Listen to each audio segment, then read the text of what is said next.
chronic shortages in a lot of base materials that make up our world, not just the industrial commodities I just kind of went through, but food. The world's top wheat exporter has invaded the world's number 4 wheat exporter, and the world's top wheat exporter also is the world's largest exporter of fertilizer and the components necessary so people can make their own fertilizer. Yeah. So we're in the early ages of a multi-year shortage in all things agricultural.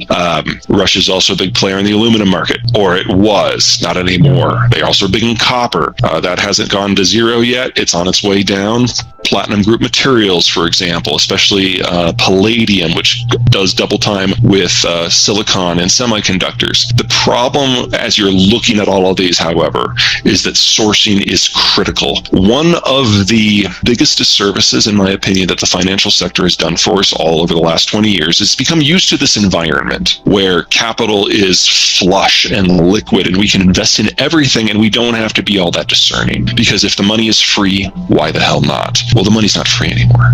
And so the financial sector has to actually provide value add. In the old system, the entire developing world was in one exchange traded fund. That's asinine to think that India and Brazil and China and Russia have anything in common aside from size. Their markets are completely different. The sectors they play in are completely different. Investing in them is completely different. And yet there they are all together. Same with frontier markets, which makes even less sense. Like what in the world do Argentina and Vietnam have in common? Yeah. Nothing. We have to disaggregate all that now. And that goes not just for the markets in general, but for the specific products. So, for example, if you want to invest in agricultural processing, that seems like a big business right now. It's probably going to get bigger. But all the major agricultural processes that operate in the economies that are not getting hit by these shortages, think France, Canada, Australia, the United States, they're also in Russia and Ukraine. So you really have to do your homework to carve out the parts of the world from your investment choices that just aren't playing anymore. And that means you have to remove companies that had been household names. I'm thinking just Bungie here to pick one out of the air.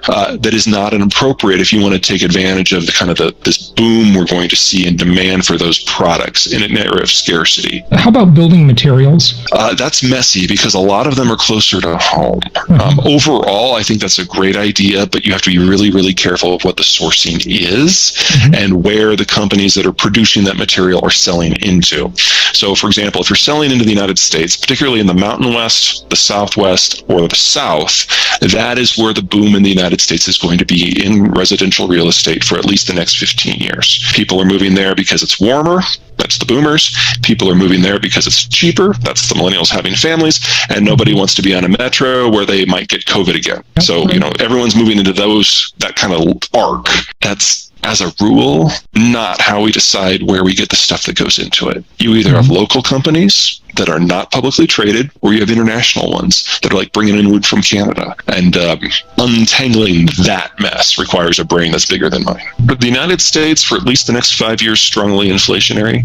If we make some policy mistakes, it could be stagflationary. But I think a more likely outcome is high growth, high inflation. So think about something that's a little bit more reminiscent of the 60s and the early 70s than the late 70s. We need to double the size of the industrial plant. We need at least 4 million new homes.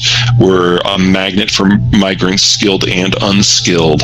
We're dealing with a massive retooling of the existing industrial base, all at the same time that we're having the Ukraine war. So avoiding inflation is impossible. Avoiding high inflation is probably impossible, but at least we're going to have the growth to go along with it. For everyone who participated in globalization, it would have been like they and they alone had won World War II. They had access to a world full of resources and markets in a way that only the Brits could have even dreamed of doing for the previous 300 years, and now it was available for everybody. So the only countries that, for whatever reason, didn't like that system were the countries that wanted all of the benefits and none of the cost. So countries that sided against the United States in the Cold War. Well, I mean, playing historical what-ifs is kind of a fun thing. It's always guesswork, but World War II probably wouldn't have ended. It would have just continued continued on with the part of with the Allies then splitting apart with the Soviets on one side and the West on the other. And keep in mind that in the dying days of World War II, we dropped a couple A-bombs, so I think you have an idea of what that field of competition might have looked like. We found a way to stave off nuclear war and get a bunch of allies to side with us, even in the worst case scenario. That's why we did it. The fact that it made the whole world wealthy was a happy side effect from our point of view. From everyone else's point of view, that was the reason to join. The Industrial Revolution did more than just introduce us to what we now consider to be electricity and manufacturing. It also took the lessons of the Renaissance and applied them at scale, first through the Germans and the Brits, and then eventually for the rest of the world. And we figured out all these components and elements that make up our world, and we figured out how to purify them and then recombine them in ways we found useful. What we have missed in the discussion of modern globalization and economic integration is their role, because the very core of globalization is anyone can go anywhere to get anything. And when we talk about the breakdown of supply chains, we're thinking of semiconductors and tires and widgets, and that's true, but that's not the whole story. We're entering into a world where the raw commodity access that then goes into the processed material, that then goes into the intermediate products, that goes into the finished products, that very base first step, that is no longer guaranteed. So we can look forward to large portions of the world losing access to the inputs that are necessary to attempt a modern lifestyle. And if you want to talk about the sexiest of all of them, silicon, not for panels, silicon for semiconductors, because 95% of it comes from one mine in North Carolina. So it's one thing to control global food or global energy. It's another thing when you can control the only input that allows digitization to even theoretically happen.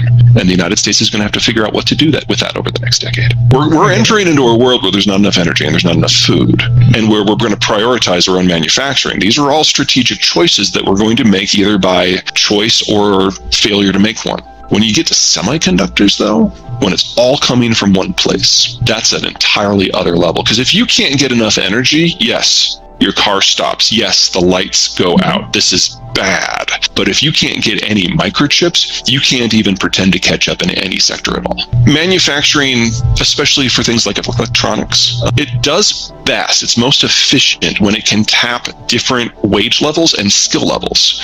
So you do the low-skilled stuff in one place and the high-skilled stuff in one place.